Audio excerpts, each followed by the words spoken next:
বাবরি মসজিদের প্রসঙ্গ তুলে হুমায়ুন কবির উস্কানি দিলেও তখন মমতার পুলিশ ছিল নীরব।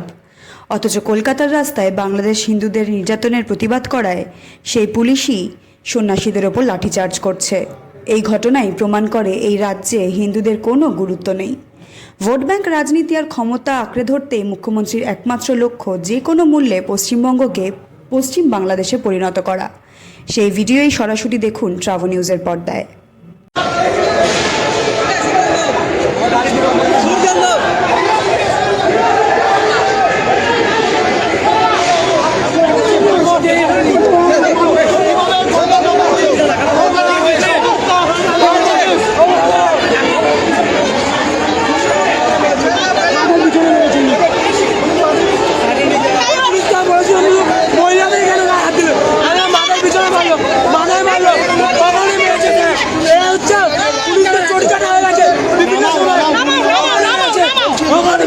শুধুমাত্র একটা মহিলার জীবনটা হানি করেছিল বলে আমি ওনারা প্রোটেস্ট করতে গেছিলাম।